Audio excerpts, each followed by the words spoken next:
Welcome back. ಇವತ್ತು silicon ಸಿಟಿಗೆ ನರೇಂದ್ರ ಮೋದಿ ಆಗಮಿಸ್ತಾ ಇದ್ದಾರೆ.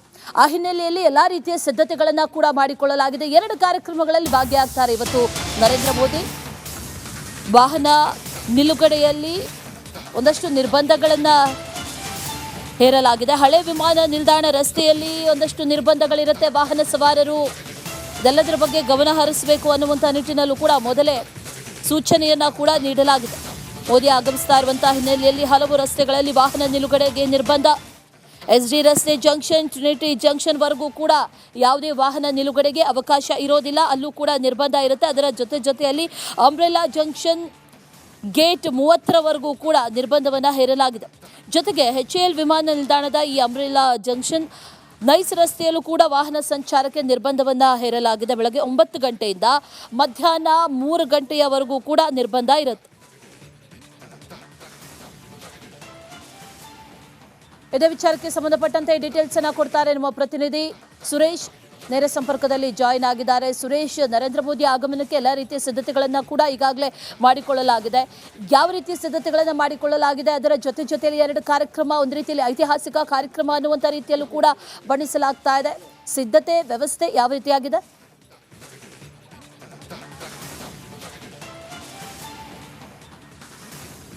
ಅಶ್ವಿನಿ, ತಾವು ಹೇಳಿದಂತೆ ಈಗಾಗಲೇ ಎಲ್ಲ ಸಿದ್ಧತೆಗಳು ಕೂಡ ಸಂಪೂರ್ಣವಾಗಿ ಮುಗಿದೋಗಿದೆ. ಇನ್ನೇನಿದ್ರು ನರೇಂದ್ರ ಮೋದಿ ಅವರ ಆಗಮನಕ್ಕಾಗಿ ಅಷ್ಟೇ ಕಾಯ್ತಾ ಇರ್ತಕ್ಕಂಥದ್ದು. ಈಗಾಗಲೇ ತಮಗೆ ಇಲ್ಲಿ ವಿಜುವಲ್ಸನ್ನು ಒಂಚೂರು ಪಾನ್ ಮಾಡಿ ತೋರಿಸ್ತೇನೆ ನಾನು ಅಶ್ವಿನಿ.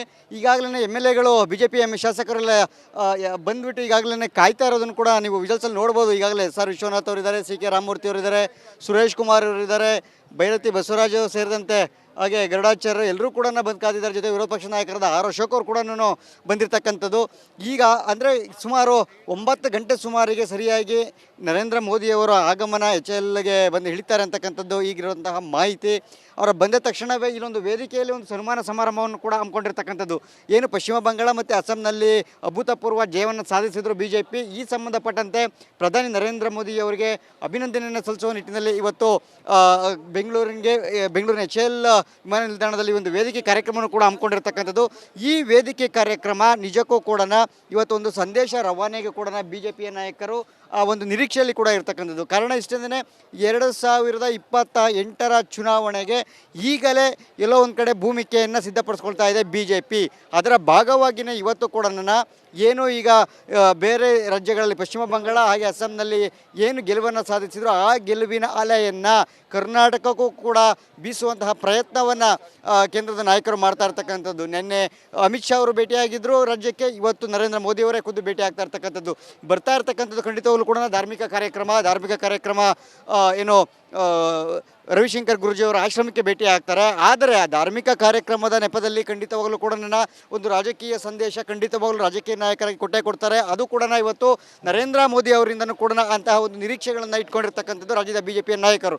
ಸೊ ಹೀಗಾಗಿ 2028ರ ಚುನಾವಣೆಗೆ ಒಂದು ಕಡೆ ಆದರೆ ಮತ್ತೊಂದು ಕಡೆಗೆ ಈಗ ಸ್ಥಳೀಯ ಸಂಸ್ಥೆಗಳ ಚುನಾವಣೆ ಇರತಕ್ಕಂಥದ್ದು. ಒಂದು GBA ಹಾಗೆ TP ZP ಕೂಡ ಇದು ಕೂಡ ಬಹಳ ಪ್ರಮುಖವಾದಂಥದ್ದು. ಸೊ ಹೀಗಾಗಿ ಇವತ್ತು ನರೇಂದ್ರ ಮೋದಿ ಅವರ ಆಗಮನ ಸ್ಥಳೀಯ ಸಂಸ್ಥೆಗಳ ಚುನಾವಣೆಗೆ ಕೂಡ ಭಾಳ ಬೂಸ್ಟ್ ಆಗುತ್ತೆ ಅಂತಕ್ಕಂಥ ಮಾತನ್ನು ಈಗಾಗಲೇ ರಿಪಬ್ಲಿಕನ್ ಜೊತೆಗೆ ವಿರೋಧ ಪಕ್ಷ ನಾಯಕರಂತ R ಅಶೋಕ್, CK ರಾಮಮೂರ್ತಿ ಹಾಗೆ SR ವಿಶ್ವನಾಥ್, ಸುರೇಶ್ ಕುಮಾರ್ ಎಲ್ಲರೂ ಕೂಡ ಹೇಳ್ತಾ ಇರ್ತಕ್ಕಂಥದ್ದು. ಅಂದರೆ 2028ಕ್ಕೆ 2/3 ಮೆಜಾರಿಟಿಯಲ್ಲಿ BJP ಬರುತ್ತೆ ಅಂತಕ್ಕಂತಹ ವಿಶ್ವಾಸದ ಮಾತುಗಳನ್ನು ಹೇಳ್ತಾ ಇರ್ತಕ್ಕಂಥದ್ದು. ಸೊ ಹೀಗಾಗಿ ಇವತ್ತಿನ ಒಂದು ನರೇಂದ್ರ ಮೋದಿಯವರ ಆಗಮನ ಖಂಡಿತವಾಗಲೂ ಕೂಡ ಧಾರ್ಮಿಕ ಕಾರ್ಯಕ್ರಮದ ಹಿನ್ನೆಲೆಯಲ್ಲಿ ಬರ್ತಾ ಇದ್ರು ಕೂಡ ಖಂಡಿತವಾಗಲೂ ಕೂಡ ಒಂದಷ್ಟು ಚುನಾವಣೆಯ ಗಾಳಿಯನ್ನು ಬೀಸಿ ಹೋಗ್ತಾರೆ ನರೇಂದ್ರ ಮೋದಿ ಅವರು ಅನ್ನೋದರಲ್ಲಿ ಖಂಡಿತವಾಗಲೂ ಕೂಡ ಎರಡು ಮಾತಿಲ್ಲ ಅಶ್ವಿನಿ.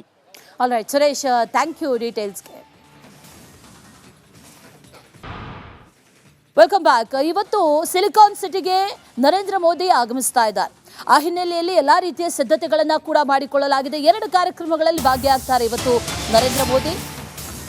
ವಾಹನ ನಿಲುಗಡೆಯಲ್ಲಿ ಒಂದಷ್ಟು ನಿರ್ಬಂಧಗಳನ್ನು ಹೇರಲಾಗಿದೆ. ಹಳೆ ವಿಮಾನ ನಿಲ್ದಾಣ ರಸ್ತೆಯಲ್ಲಿ ಒಂದಷ್ಟು ನಿರ್ಬಂಧಗಳಿರುತ್ತೆ. ವಾಹನ ಸವಾರರು ಇದೆಲ್ಲದರ ಬಗ್ಗೆ ಗಮನ ಹರಿಸಬೇಕು ಅನ್ನುವಂಥ ನಿಟ್ಟಿನಲ್ಲೂ ಕೂಡ ಮೊದಲೇ ಸೂಚನೆಯನ್ನು ಕೂಡ ನೀಡಲಾಗಿದೆ. ಮೋದಿ ಆಗಮಿಸ್ತಾ ಇರುವಂತಹ ಹಿನ್ನೆಲೆಯಲ್ಲಿ ಹಲವು ರಸ್ತೆಗಳಲ್ಲಿ ವಾಹನ ನಿಲುಗಡೆಗೆ ನಿರ್ಬಂಧ. SD ರಸ್ತೆ ಜಂಕ್ಷನ್, ಟ್ರಿನಿಟಿ ಜಂಕ್ಷನ್ ವರೆಗೂ ಕೂಡ ಯಾವುದೇ ವಾಹನ ನಿಲುಗಡೆಗೆ ಅವಕಾಶ ಇರೋದಿಲ್ಲ. ಅಲ್ಲೂ ಕೂಡ ನಿರ್ಬಂಧ ಇರುತ್ತೆ. ಅದರ ಜೊತೆಯಲ್ಲಿ ಅಂಬ್ರೆಲಾ ಜಂಕ್ಷನ್ ಗೇಟ್ 30ರವರೆಗೂ ಕೂಡ ನಿರ್ಬಂಧವನ್ನು ಹೇರಲಾಗಿದೆ.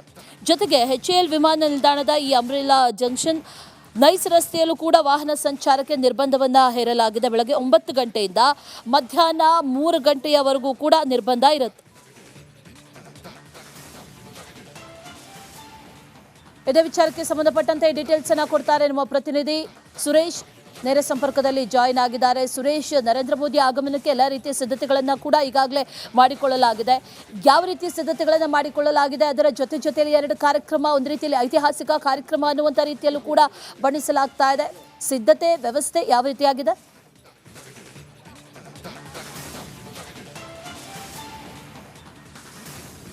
ಅಶ್ವಿನಿ, ತಾವು ಹೇಳಿದಂತೆ ಈಗಾಗಲೇ ಎಲ್ಲ ಸಿದ್ಧತೆಗಳು ಕೂಡ ಸಂಪೂರ್ಣವಾಗಿ ಮುಗಿದೋಗಿದೆ. ಇನ್ನೇನಿದ್ರು ನರೇಂದ್ರ ಮೋದಿ ಅವರ ಆಗಮನಕ್ಕಾಗಿ ಅಷ್ಟೇ ಕಾಯ್ತಾ ಇರ್ತಕ್ಕಂಥದ್ದು. ಈಗಾಗಲೇ ತಮಗೆ ಇಲ್ಲಿ ವಿಜುವಲ್ಸನ್ನು ಒಂಚೂರು ಪಾನ್ ಮಾಡಿ ತೋರಿಸ್ತೇನೆ ನಾನು ಅಶ್ವಿನಿ.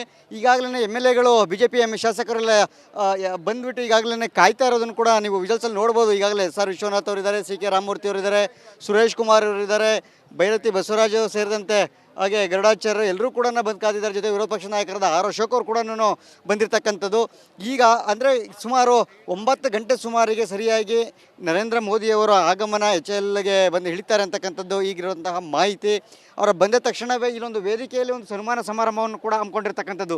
ಏನು ಪಶ್ಚಿಮ ಬಂಗಾಳ ಮತ್ತು ಅಸ್ಸಾಂನಲ್ಲಿ ಅಭೂತಪೂರ್ವ ಜಯವನ್ನು ಸಾಧಿಸಿದ್ರು BJP. ಈ ಸಂಬಂಧಪಟ್ಟಂತೆ ಪ್ರಧಾನಿ ನರೇಂದ್ರ ಮೋದಿ ಅವರಿಗೆ ಅಭಿನಂದನೆಯನ್ನು ಸಲ್ಲಿಸುವ ನಿಟ್ಟಿನಲ್ಲಿ ಇವತ್ತು ಬೆಂಗಳೂರಿನ HAL ವಿಮಾನ ನಿಲ್ದಾಣದಲ್ಲಿ ಒಂದು ವೇದಿಕೆ ಕಾರ್ಯಕ್ರಮವನ್ನು ಕೂಡ ಹಮ್ಮಿಕೊಂಡಿರ್ತಕ್ಕಂಥದ್ದು.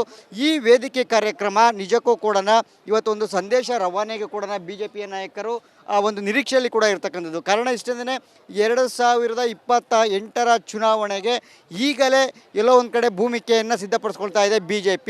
ಅದರ ಭಾಗವಾಗಿಯೇ ಇವತ್ತು ಕೂಡ ಏನು ಈಗ ಬೇರೆ ರಾಜ್ಯಗಳಲ್ಲಿ ಪಶ್ಚಿಮ ಬಂಗಾಳ ಹಾಗೆ ಅಸ್ಸಾಂನಲ್ಲಿ ಏನು ಗೆಲುವನ್ನು ಸಾಧಿಸಿದ್ರು ಆ ಗೆಲುವಿನ ಅಲೆಯನ್ನು ಕರ್ನಾಟಕಕ್ಕೂ ಕೂಡ ಬೀಸುವಂತಹ ಪ್ರಯತ್ನವನ್ನು ಕೇಂದ್ರದ ನಾಯಕರು ಮಾಡ್ತಾ ಇರ್ತಕ್ಕಂಥದ್ದು. ನಿನ್ನೆ ಅಮಿತ್ ಶಾ ಅವರು ಭೇಟಿಯಾಗಿದ್ದರು ರಾಜ್ಯಕ್ಕೆ, ಇವತ್ತು ನರೇಂದ್ರ ಮೋದಿ ಅವರೇ ಖುದ್ದು ಭೇಟಿ ಆಗ್ತಾ ಇರ್ತಕ್ಕಂಥದ್ದು.